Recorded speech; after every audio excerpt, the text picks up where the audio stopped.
Halo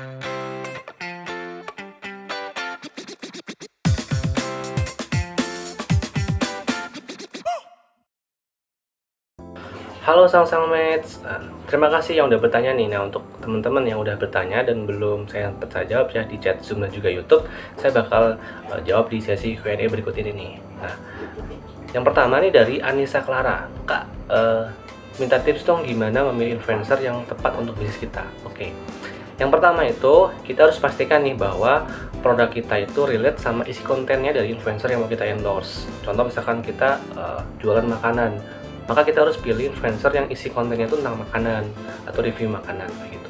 Kalaupun nggak sesuai, kita bisa pilih dengan cara kedua nih, yaitu kita harus tentukan bahwa audiens kita itu cocok atau sejalan dengan audiens si influencer itu.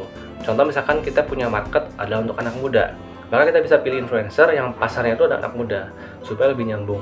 Terus yang ketiga nih, kita bisa pilih influencer yang memiliki engagement rate yang cukup tinggi. Nah, itu bisa berpengaruh nih, soalnya kalau kita nanti endorse atau kita kerjasama, maka konten kita itu jadi di reaksinya itu lebih tinggi gitu. Jadi orang bakal lebih tertarik sama produk kita. Nah, cara untuk menentukan engagement rate itu ada banyak sekali tools ya di luar sana. Tinggal teman-teman cari aja namanya engagement rate tool. Itu contohnya misalkan Hype Auditor. Jadi itu bisa kita pilih nih. Terus selain itu kita juga bisa lagi nih coba-coba tanyakan nih ke influencer itu dengan DM langsung, itu juga nggak apa-apa. Nah, kemudian nih pertanyaan kedua nih dari Erna ya, bagaimana sih cara agar iklan kita tuh dilihat oleh orang yang tepat? Oke, nah bicara soal iklan nih, baik itu di Instagram Ads maupun di YouTube Ads atau di Google Ads ya, itu pasti ada namanya targeting. Nah, targeting ini adalah salah satu cara supaya iklan kita tuh nggak salah sasaran ya teman-teman. Jadi kita bisa tentukan nih, siapa orang yang bakal ngeliat iklan kita nih. Nah, untuk targeting ini biasanya tuh ada 3 hal nih paling mendasar. Yang pertama, itulah demografi. Jadi teman-teman itu harus tahu dulu siapa sih audiens teman-teman atau market teman-teman dari sisi demografi, dari sisi usia, kemudian jenis kelamin gitu.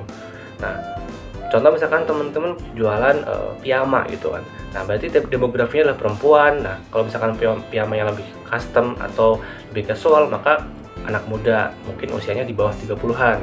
Jadi seperti itu. Kemudian yang kedua adalah dari sisi targeting geografi.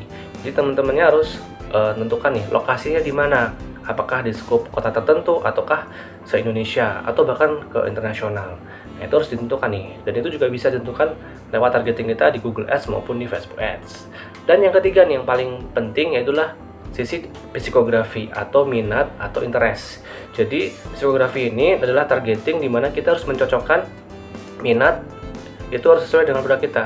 Contoh misalkan produk kita tentang fashion tadi misalkan atau lifestyle, maka kita harus pilih nih audiens kita itu minatnya adalah ke sana gitu, ke fashion, ke lifestyle gitu. Nah, ada salah satu trik lagi nih supaya kita bisa tepat sasaran dalam memilih placement kita, yaitu adalah dengan kita melakukan riset terlebih dahulu. Kalau misalkan kita iklannya di Google Ads, kita bisa tentukan nih platformnya itu mau di channel YouTube siapa, di website apa maupun di aplikasi apa. Nah, itu kita harus riset dulu nih kira-kira market saya lebih masuk kemana. Oke, terima kasih ya atas pertanyaannya dan tadi semoga menjawab dari teman-teman yang masih bingung. Dan sampai ketemu lagi di kelas KT International Indonesia. Sampai jumpa.